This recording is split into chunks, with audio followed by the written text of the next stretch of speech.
Good evening and welcome to another video on All Hail the Ale. We are on the alcohol-free section tonight, just because we can, and it's fun to do something different on occasion.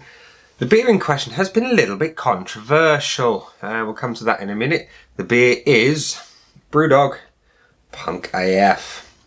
Controversial, you say. Why? Well, you've probably seen all the bits and pieces about the advertising of a job position and try and give some ideas to get some potentially free marketing. Who knows if this was a cynical thing or not. Either way, there was a particular marketing agency that seemed to come up with the same kind of name, but the image was different. But the whole point is it was Punk AF, and that's what they went with, and apparently didn't pay a penny for it. But yeah.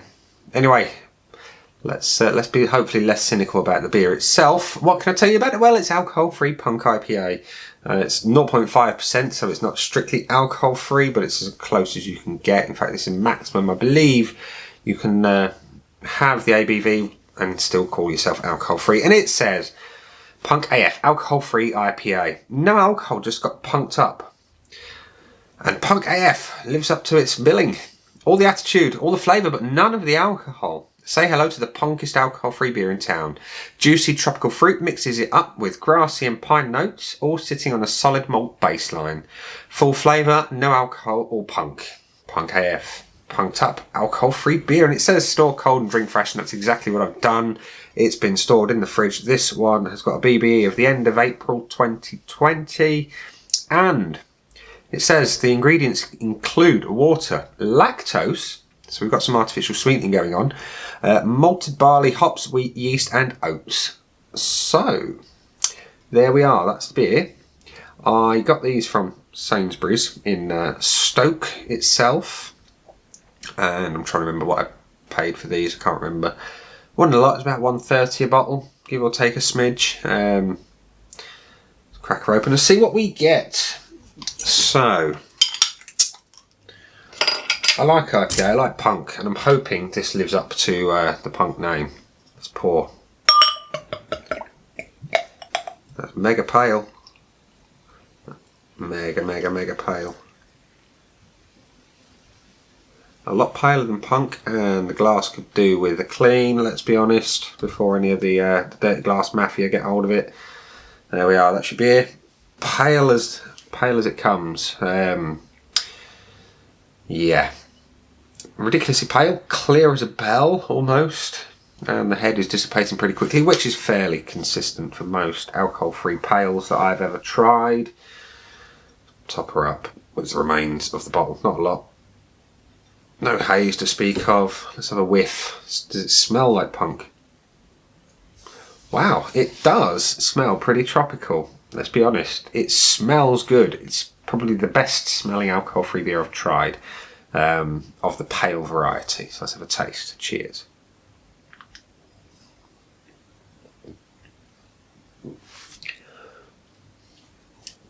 Does it taste like punk? No.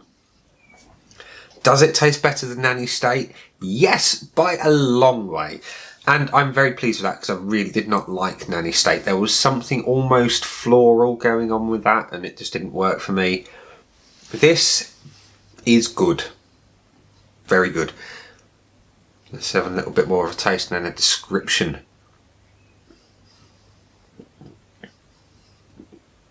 There are well represented hops.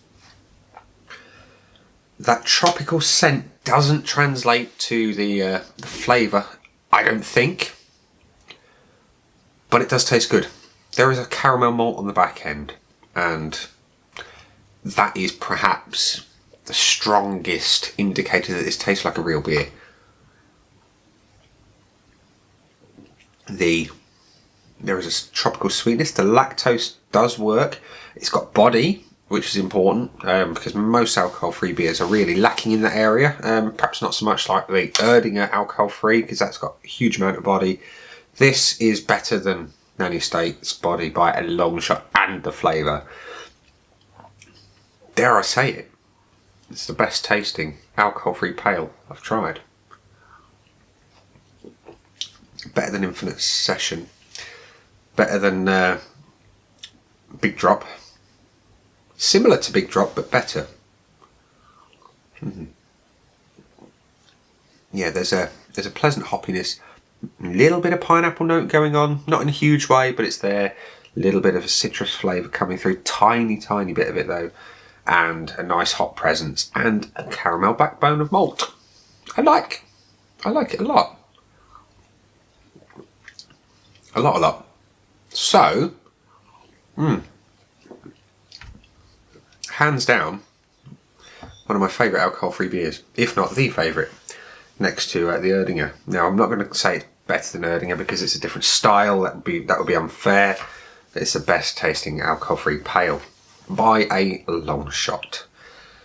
So let's go back through. It says juicy tropical fruit mixes with grassy and pine notes. Pine, yeah, I don't always disagree with Brewdog on their tasting notes, but then again, everyone's taste buds are different, so bear that in mind.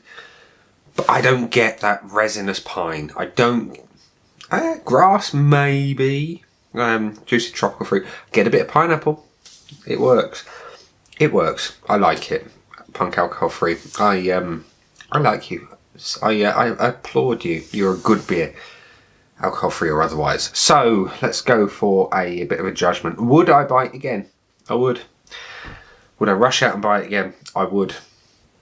I have got 4 of them. So yeah, it's a bit of a gamble. To normally only buy 1 of something when I try it for the first time, but I thought, well, I like Punk and chances are this is going to be pretty good. And I'm not disappointed. It's actually better than many of the alcohol-containing beers that Brewdog do. Certainly better than Quenchquake. It's better than the current incarnation of Clockwork Orange. It's better than Hop Rocker. It's not better than real Punk though, but that's a given. But yeah, it's tasty stuff. I would rush out and buy it again, and as such, that means I'm going to give it a score of more than 4 out of 5 on the Untapped ratings. I am going to go so far as to stick my neck out on the line and give Punk alcohol free 4.5 out of 5, and that is pretty damned impressive, I think, for a pale of alcohol free variety. There we are, ladies and gents, boys and girls. Brewdog Punk AF. It's good beer. I've been Nick. See you again soon for another video. Bye.